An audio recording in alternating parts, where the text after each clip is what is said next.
nais kong ipaalam sa inyo na nakakuha kayo ng 28 coins. Yan. Mayroon kayong 60 minutes upang gamitin ang 8 net.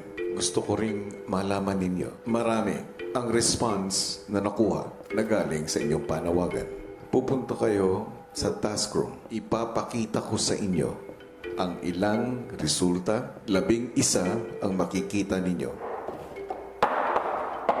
Yum. Let's do this. Kapatid po siya ng asawa ko po, si Eunice Vergara. It's a possibility, but just possibility. Mga relatives po namin nasa Capiz. Vergara po yung lola ko. I think relative namin si Maria.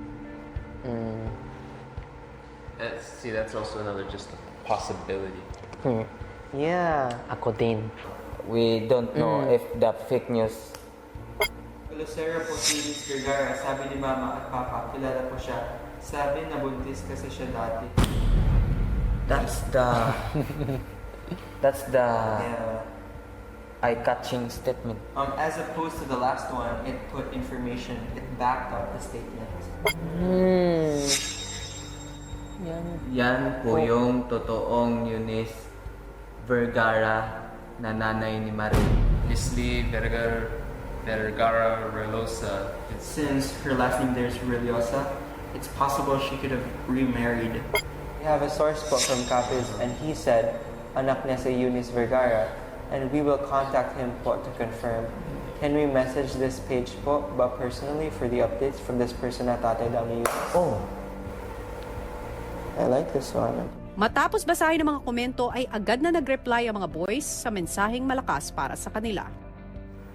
Hello po! Maraming salamat sa tulong mo sa paghanap kay Eunice Vergara, period.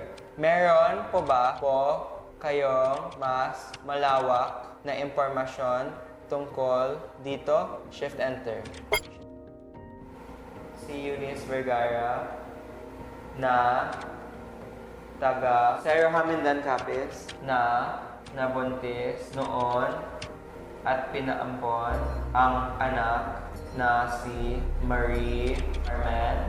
Question mark, hinahanap po namin. Period, salamat. Send.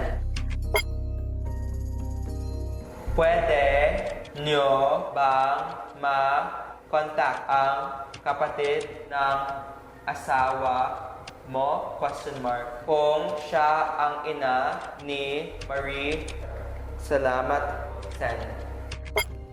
Matapos mag-message sa lahat, A lot of them reply, sana.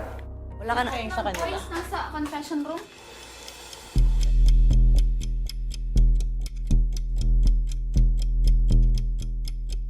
hanggang sa This. Emily, right? Oh yeah, okay. oh. Message. Oh, it's a phone number. ang mensaheng ito na nga kaya ang magdudugtong kay Marie at sa ina. Hello? Oo. Eunice Vergara? Opo.